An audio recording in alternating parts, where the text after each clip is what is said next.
کیا قرضہ لینا جائز ہے؟ نواب صاحب کلکتہ سے، ہم کاروبار کرنا چاہتے ہیں، کیا ہم کسی سے قرضہ لے سکتے ہیں؟ کیونکہ آپ کے ایک بیان میں سنا تھا کہ اللہ کے نیک بندے جب کسی سے کسی طرح کی بھی مدد لیتے ہیں تو اللہ تعالیٰ اس کو انسانوں کا محتاج کر دیتے ہیں۔ اس بارے میں رہنمائی فرمائیں۔ بڑا اچھا سوال کیا آپ نے۔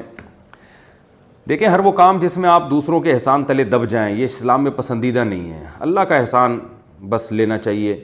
کچھ لوگ تو ایسے ہیں جن کو اللہ نے آپ کا محسن بنا دیا، جیسے والدین ہیں، آپ کے اساتذہ ہیں، آپ کے بزرگان دین ہیں، ان کو تو اللہ نے بنا دیا، لیکن خود سے کسی کے احسان تلے دبنا، قرضہ لے کے یا بھیک مانگ کے، یہ شریعت میں پسندیدہ کام نہیں ہے۔ لیکن اگر قرضہ آپ لے رہے ہیں اور جس سے لے رہے ہیں اس سے اتنی بے تکلفی ہے کہ آپ کو کوئی ذلت محسوس نہیں ہو رہی اور آپ کو 100% یقین ہے کہ میں ٹائم پہ قرضہ لوٹا بھی سکتا ہوں، تو پھر یہ جائز ہے، اس میں کوئی گناہ نہیں ہے۔ اور یہ تو صحابہ اور تابعین سے ثابت ہے، خود نبی صلی اللہ علیہ وسلم بھی قرضہ لے لیا کرتے تھے اور پھر لوٹاتے تھے تو بڑھا کے لوٹاتے تھے، تو اس میں کوئی حرج نہیں ہے اگر استغنا کے ساتھ ہو اور لالچ کے بغیر ہو۔ جیسے بعض لوگوں نے اپنے پیسے رکھے ہوئے ہوتے ہیں، وہ ایک واقعہ ہے نا، ایک خاتون نے اپنے بچے کو بھیجا کہ جا پڑوسیوں سے چینی لے کر آ۔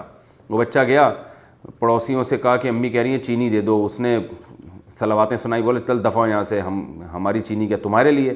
تو دوسرے کے گھر بچہ گیا کہ آنٹی امی کہہ رہی ہیں کہ چینی دے دیں، چائے بنانی ہے، اس نے بھی صلواتیں سنائی، چل دفعہ یہاں سے، ہم کیا چینی لوگوں میں بانٹتے پھریں؟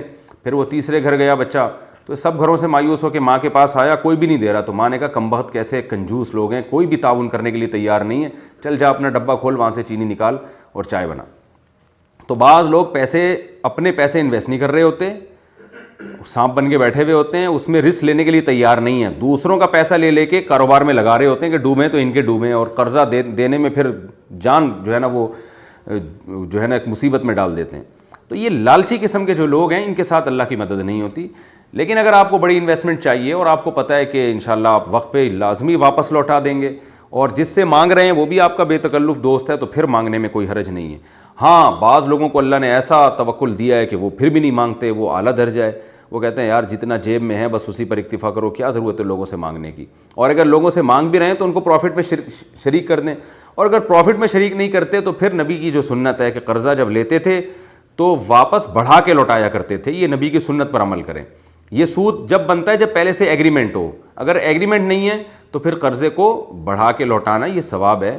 ہل جزاء الاحسان الا الاحسان، احسان کا بدلہ احسان، اس نے آپ پر احسان کیا تھا تو آپ جواب میں اس کے ساتھ اور تعاون کریں آپ۔